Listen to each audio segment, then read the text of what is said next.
Hi, I'm Matt Asner, And I'm Navah Paskowitz Asner. and we're the founders of the Ed Asner Family Center. And this is your opportunity to get out there and walk because we're having a walk. So get together with your grandmother and your relatives and join a team or found a team and, help us to continue supporting the special needs community. Thank you very much. We'll see you there.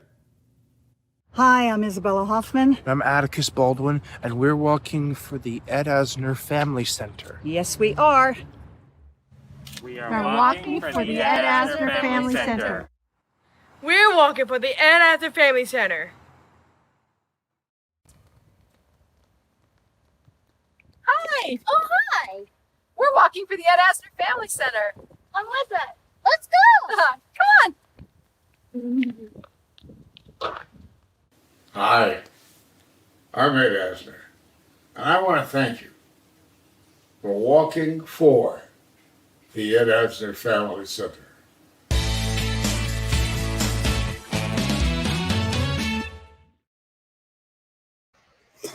Hey, Hey, welcome. Matt. Welcome, everyone. I'm Nava. No, I'm not Nava. I'm kidding.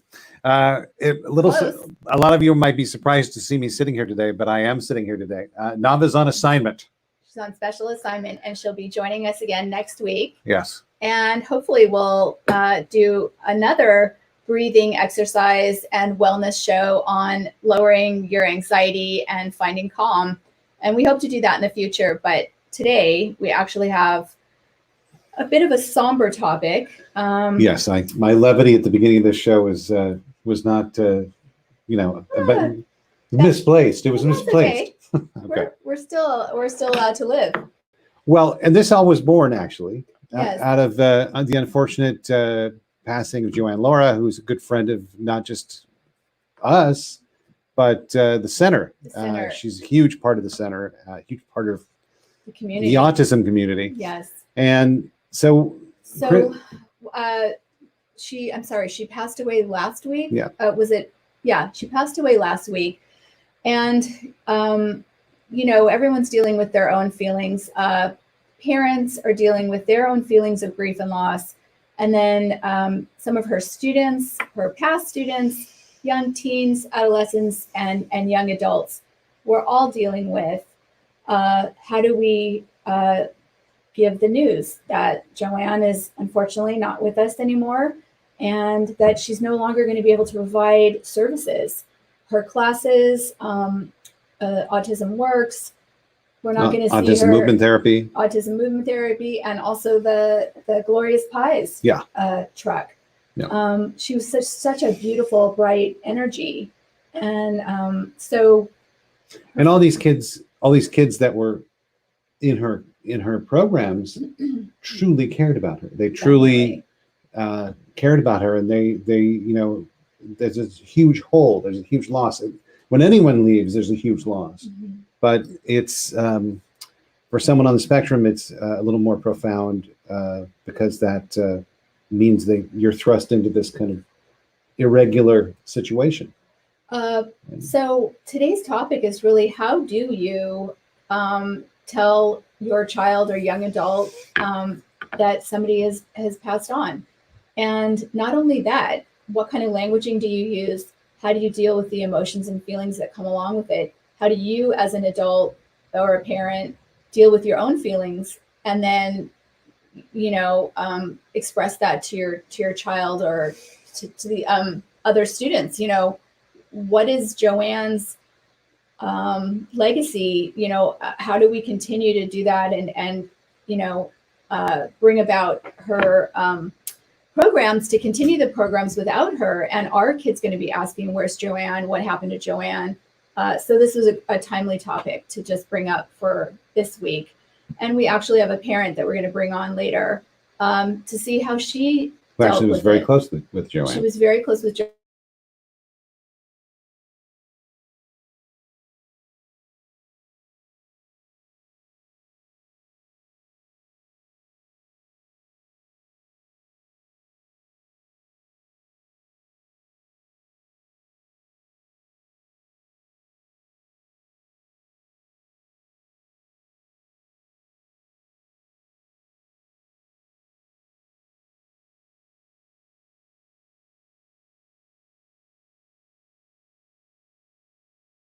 There we go. We're back. Sorry about so hopefully we'll stay on. I don't know why it's doing this, but it's one of those temperamental days.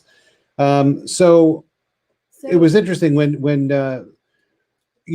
Joanne passed away. It was I knew that I had to tell Will very quickly because he was on social media. Yes. And that was the last place I wanted him to hear it was on social media. So I ended up texting him and saying, I want to give you a call and let you know some bad news. I want to tell you what the bad news is. He goes, no, don't call me. Just text me. Oh. And so I texted him. So I guess it was the right thing for him. But when I saw him, we were able to kind of talk about it. And I actually heard him. With his class speak with his class about it because they did a Zoom, that morning, and it was very sweet. His class was very supportive and very empathetic, and it was. Would very he sweet. be okay if you shared maybe some of what you heard in the Zoom? Yeah, no, I mean, I think, they spoke about, he said, a friend of mine passed away, and they said, they asked about, who she was, and he told the basic parameters about how he knew her, and I think it's interesting because Will had his first experience with death not too long ago with my mom, and Yes. I think that was something that hit him very hard. They were like best friends, and I think it was that. Not only that, he had to eulogize Yes, at a pulpit in front of how many people? 150. 150 Yeah. people, and his eulogy was just so sweet and so heartfelt. I was so impressed that Will was able to be that articulate in front of all those people and really speak from his heart, and that's very healing when somebody can do that. There's that sense of closure. Also, just to back up a little bit, that a lot of us in the community knew that Joanne was very ill. We had sort of a little bit of transition to prepare, students and for us as adults to prepare a little bit. And then we were sort of just waiting to get that news. And so. But there are a lot of people, I think, who are very, and rightfully so, who are very nervous and worried about conveying this news to people, to their kids. Yes. Not just people, their kids. Right. And I mean, death is something that is so permanent and it's so sudden most of the time. Even when you're expecting it, you don't expect But it's it. also surreal. Yeah. It's really, really hard to process, and it takes time. And it's the kind of thing is you don't get it until you get it, and it's really, it really sucks. Damn it. It's really a shitty thing. Excuse my language. But it really is. It's a sucky, bad, awful thing. It's a really hard part of life. And it's something that we don't want our kids to experience. And so, why don't we bring Michelle on? So we have a parent. Her name is Michelle, and she's the mom to two beautiful girls. Oh, three. Actually, Sorry, three. Yeah. Hi, Michelle. Hello, how are you guys? Good. So this is actually a great opportunity for us to kind of talk to you about, and I haven't spoken to you since this happened, so I'm very sorry. I know how close you were, and I know how hard that was. It was hard for us, and I know it was hard for you and the girls. Yes, we've known Joanne for almost 13 years. So you also knew that you were probably getting some of the updates about how she was doing. Did you prepare the girls in advance? And yes, and when a couple of things, I like that you were saying that before. Part of the issue, well, my stepson passed away in 2018, and he was their half brother and was with us half of his life, every week from the time they were born. So we had already been through this before, and so they've been through it. And what I realized was, and the most important thing I think, is that the parents actually get a grip from on exactly where they stand about death. It's really important for adults to have that, because if adults don't have that, you actually can't help your kids. And everybody's got different opinions, obviously, but I can't emphasize enough how important it is for the adults, because the kids can't grasp it if you don't. Because you're talking about your spiritual, maybe a spiritual awareness, or how do you explain death in your family? What are your beliefs, perhaps religious beliefs as well? Correct. And, because everyone has different beliefs. And so I can tell you what I say to my own kids, but then that would be coming from my own spiritual beliefs. With my stepson, what we did, because he was so close and because it was so shocking, and we're doing similar things with Joanne, because again, she was very close to us. We've been taking dance with her since Emma was 6 and she's 18. So I am, lunches and parties and, you name it. The kids are feeling the loss because they're like, well, what are we going to do now? Now what kids want as opposed to what adults feel is a little bit different, because they're going, well, we don't have class now. Well, what are we going to do? Right. Well, how is it going to be? And I think the biggest concern for kids is, like, are they okay? Really, they're worried because it feels like death is final, right? Like there's nothing else. For me personally, I don't buy that. And so my kids have always been they have vivid dreams. They have things. So I give them the pieces of, like, she's still here and everything she did is still here. And she's not in pain. That's a big one. She's in no pain. And if you ask for her to visit you in your dreams, she totally could. Maybe she will, maybe she won't. The other thing that they were having a hard time is I didn't get to say goodbye, because we didn't really talk to her right before that.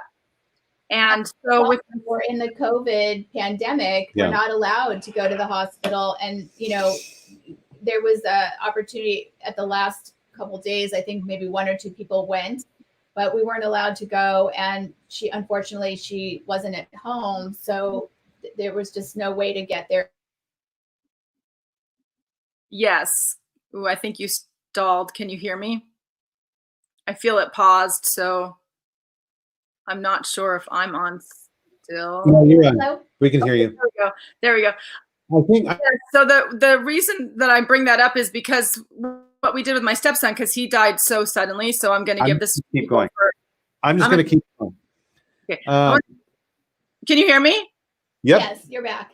Okay. So the reason I think it's important, because the not being able to say goodbye was also a big deal for everybody that knew her, if you didn't really get a chance. And what we did with my stepson, because he died so suddenly and we didn't see him, no one knew that was going to happen, is we took balloons.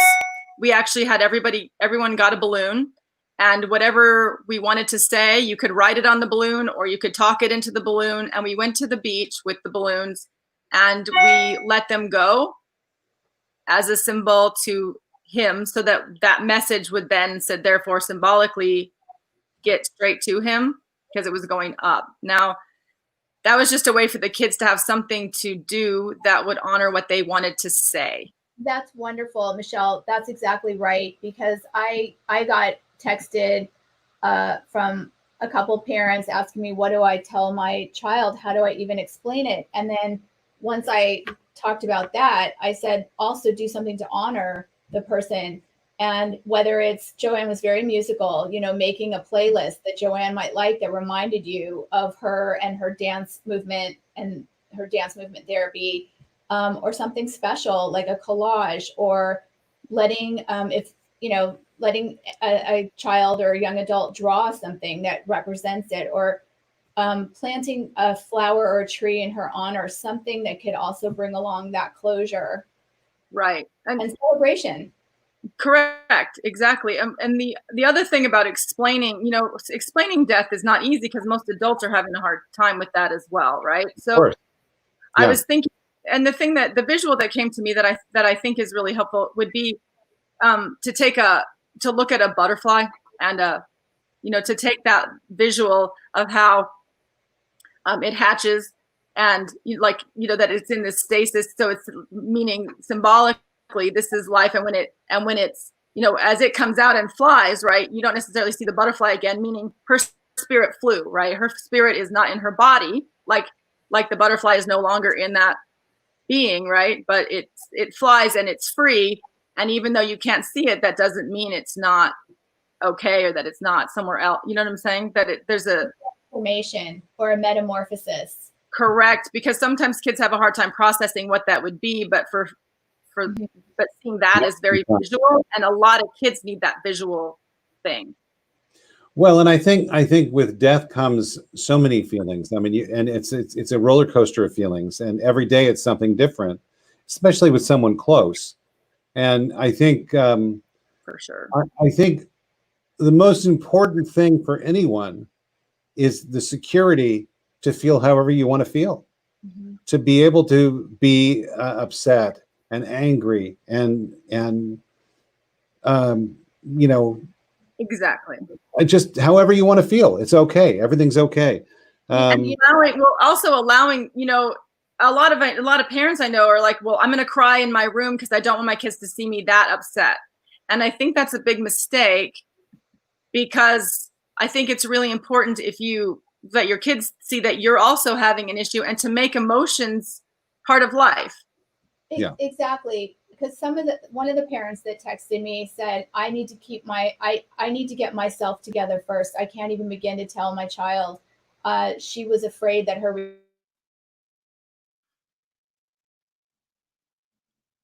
and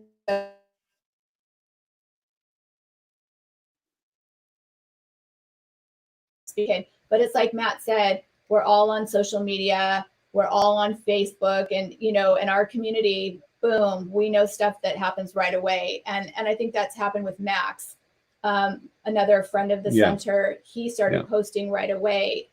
So well, everyone did, and that's the thing. We live in the age where you know you feel publicly on social media. If something big in your life happens, you have emojis for that. It's put on social media. We're a social media society. Yeah. We are. Yeah. And that's what happens. So you can't help but think, oh, I'm gonna be reminded of this constantly on social media, and it's going to happen. I always. Sorry, Matt. It's also preparing them for life. I mean, sometimes it's nice to be like, oh, everything's going to be okay. But especially with the COVID thing and everything else, kids are not feeling like everything is okay. They're not in some denial, especially if they're on social media, about everything being okay. And I think it's a good time to open up the communication about the reality of this may not feel okay, but we're all still here. And kids need to feel secure, right? So that they have a say in what happens. Like you were saying earlier, I heard you talking about, you know, have you made a plan? Like what happens what would happen to my kids if I got sick? Are they aware of what might happen? Being really open and letting them participate in that, so that if something else happens, they're not just unprepared altogether. You know, Michelle, exactly how do you talk to your children about death? And also, you know, what is the plan? And having a safe space, like you and Matt both said, to express their feelings, because that is life. And it is part, like you had said, it really sucks. It's very surreal. Even adults cannot get their head around mortality. And, you know, I really think it drives us in so many ways. We might have an undertone of anxiety because of a fear of death or a fear of something ending. And not just death, but grief and loss can show up in so many other ways in our lives, even with jobs. And then we start to compile. That's true. And even if you don't have a fear of death, you could have a fear of change or of loss. And I mean, I think that's the most profound thing when you have death or a death of someone It's a close, loss. is that is a loss. There's a presence that's very much in your life that all of a sudden is not there anymore. Right. And that's what has to be managed, I think. So I would love, Michelle, I would also love to know, how did you language it to your girls once you found out she had actually passed away? We had been preparing for that because I knew that it was coming. When I heard she was in the hospital and then I heard the details, I knew it was, and they said, oh, it might be 3 weeks. And I was like, it's days. I could feel it. I knew that it wasn't very long. And so I started that conversation early and I said, she's really not well. We'd been talking about it for a while, that she wasn't well and that she was likely going to be leaving soon. So we got they were prepared a few days before because I wasn't not talking about it. Okay. And I was able to talk about it, easier probably because my mom passed last year, and like I said, my stepson passed the year before. Right. So we've been on that page, and they were therefore able to sort of process a little bit before it happened. And then when she passed, I got a phone call, and it was a friend who doesn't normally call me. Mm-hmm. And I said, "Oh, she's not here." You just knew. I knew when I answered. I didn't even say hi. I just said she died, right? And she said yes. And so my kids were in the room when I said that, and I said it out loud, and they were like, so they heard it, and we immediately had a conversation and had an emotional moment. And then I said to both of them, it's okay to feel everything you're feeling, and it's okay to be happy again too. So if you want to feel this for a little while, and not you want to, but if you're feeling this for a little while and then you begin to not feel it and you're happy again, don't feel bad for being happy again either. It's okay. Because sometimes people feel guilty, like, oh, I should still be sad. So I want to make sure that they're okay, that they know that life is okay, that they're allowed to go on. And there's no manual on this, really. I mean, it's the human scale of emotion. And no one, you're right, and no one should feel badly about feeling anyway. I mean, we're unpredictable creatures. We're not really predictable creatures. We're unpredictable creatures, and we feel in all sorts of different ways. But death, I mean, death for the most part isn't talked about a lot in our culture. No. We avoid it. No, we totally avoid Correct. it. You know, what's interesting is as a psychotherapist, I have to bring the topic up, and I sort of think of the undertone at times, like, you know, and I've had these conversations with my clients most recently because this is such a huge marker in people's lives, COVID, and also the protest revolution of Black Lives Matters. People are starting to feel sentimental. And when you start to feel sentimental, you go back to maybe, I wonder what my father would have thought about all this, or maybe it's something your mom would have loved to have seen. Well, and also I think when you go through difficult times, you tend to want nostalgia. You want to feel like you're in the past, and like those were good times. Let's go back there. And I remember how I felt during that time. I felt safe. You know, we want to kind of recapture that feeling. Yeah. And it's funny because I was talking to a friend who was doing some Christmas decorations or something like that. And I told him, I said, they're very nostalgic. And I said, that's great, you know, because it makes you feel like you're back in a safe time. A safe time. And so going back to the part about how our American culture, we're just not taught that. Some of our religious beliefs are religious, you know, we are taught religious beliefs and things like that. But I was watching a show on like Nat Geo where it was about flowers blooming in fast time. And they would open the flower and it would bloom and you'd see it grow. And then as soon as it was about to die, it would cut to the next flower. And then it would bloom and grow. And then as soon as it was about to die, it would go to the next flower. And I'm like, they're not showing the flower dying because that's not fun. And I'm like, but that would be a great, you know, life cycle to show. The flowers blooming, growing, and then it's dying, and maybe it falls to the earth and becomes something else. And then new life grows out of the flower, out of the dirt, you know, but we don't really teach that in American culture. And because we don't have that background, people don't know. People are still like, I don't know what happens. I'm not sure what it is. So because people don't know, they would rather avoid it than figure it out. And I think I got that message early on. I think because my mom had so much fear around death, it just was kind of around me a lot when I was a kid. Mm-hmm. And so I spent a lot of years just trying to figure that out. And it means then that I can then have these conversations because I myself feel solid in what I believe and what I know and how I feel. So I don't then have to go, oh, I wonder what to say to my kids.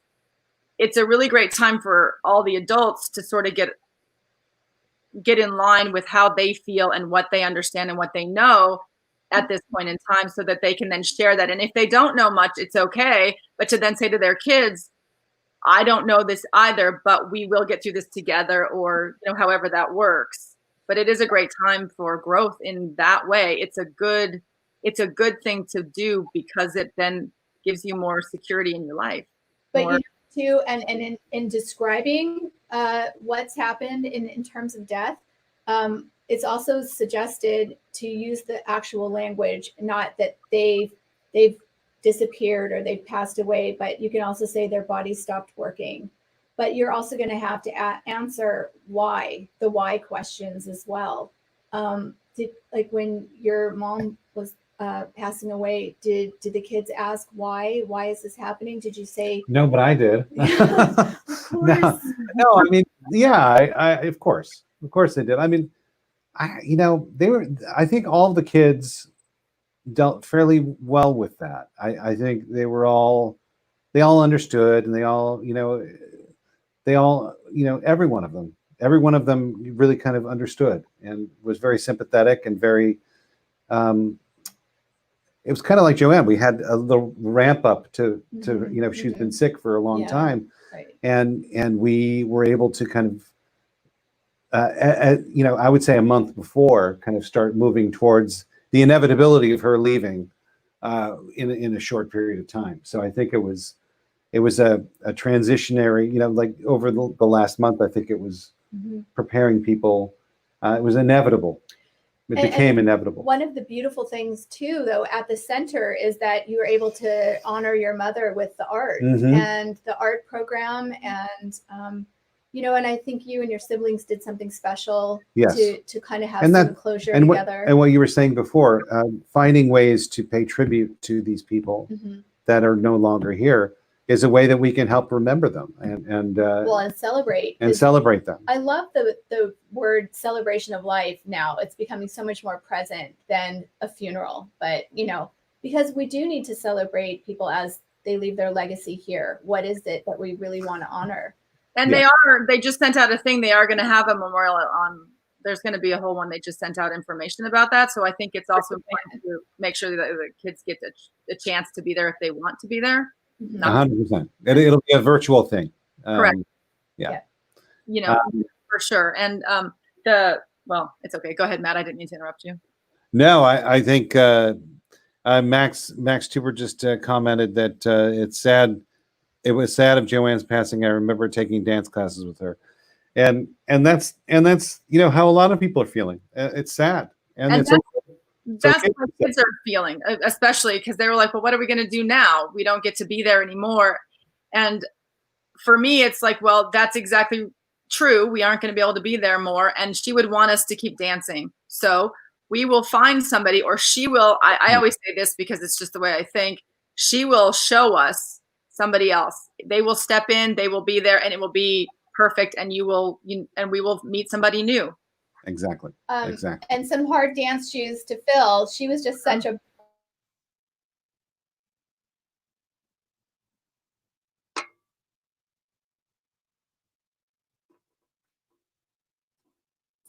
We're still on. She would still she'd still like put a smile on your face, and she'd have just this amazing way of showing emotions through dance and through movement. I was working with her just a little bit on that at one of the camp eds, and it was so inspiring to see how she worked. So I miss her very much. We miss her more than I can say. Michelle, thank you for joining us. That was very informative, Michelle, and very sweet. And please give the girls our best. Please tell them hi. Yes, and all the best to you guys as well. We've been missing you. Okay, we miss you. Talk soon. Hey, you got it. Okay. That was great. So, and she, it sounds like they have a very open line of communication about this kind of stuff, right? Which is great. And the one thing that we didn't talk about, but we probably can in another session, another show, is that we all were able to be prepared for Joanne's passing, for your mother, but what if it's a sudden tragic, ending? It's a sudden tragic death. That's and I'm sure you've had that in your life, and recently, yeah. And I've had it in my life, and it happens, and it's awful. Nothing can prepare you for that. Not at all. And that's a whole nother show. That's a whole nother show. So we want to thank you for joining us for this show.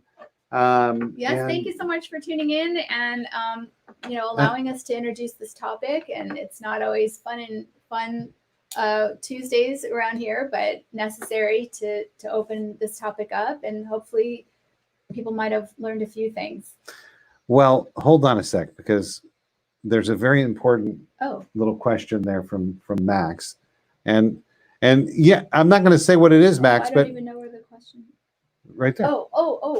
But interesting. Will a part of the center be named after Joanne?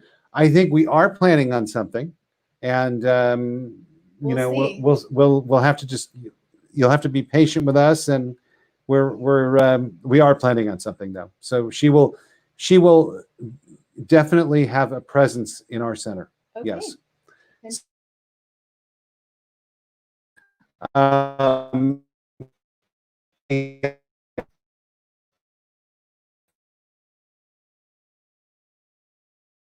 The Liberty,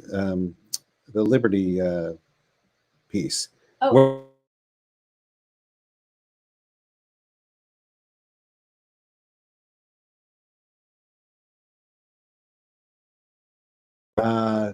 They are giving 25% of all.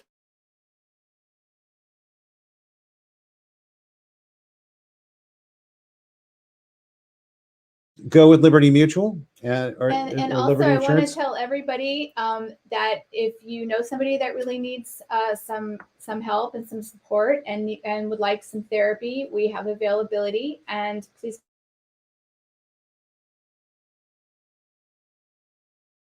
So until we meet again, Navah will be back next week in this seat, or actually in that seat. You took my we switched seat. seats. Spot. And you can catch Center at Home at 3:00 on Fridays. Tomorrow will be Aviva Art with Aviva. Character drawing, Fred Flintstone. Thursday is Physical Fitness with Liz. Then we have Corona Kitchen in the morning on Friday. And then you'll see Center at Home with me and Navah. And we then, are busy. all the other stuff. So tune in. Everything's going on during the day here at 3:00 usually. Enjoy, and this is a message from Liberty, and we'll see you next week. We know we ask a lot from our patron and support network, and we are always so grateful for your generosity. In these challenging times, it's even harder to raise the funding we need to serve our community and achieve our goals. So we're always looking for new ways to maintain our revenue without adding additional burdens to our supporters. Today, we're excited to share a great opportunity that can really help our community and requires no additional out-of-pocket from you. We've partnered with the Liberty Company Insurance Brokers and their Liberty Cares program. Liberty Cares is simple. You already make monthly payments for your insurance needs, whether it's auto, home, or for your business. For every line of insurance you move to Liberty, they will donate 25% of the commissions they receive on your policies back to our cause. And under this special partnership arrangement, that donation will come to us again and again every year you keep your policy with Liberty. Often, you'll be able to move your insurance into this program simply by signing one form. It's that easy. The Liberty Company is one of the nation's largest insurance brokers, and they've won a number of recognitions for their excellent operations and workplace culture, so you can rest assured that you will be well taken care of. If you would like to learn more about how this new partnership with Liberty can help turn your insurance dollars into much-needed funds for our community, please visit libertycompany.com/libertycares or shoot them an email at libertycares@libertycompany.com. And please be sure to let them know that you're part of our community so that they will credit the benefit of your policies back to our organization. Your ongoing support is much appreciated, so thank you in advance.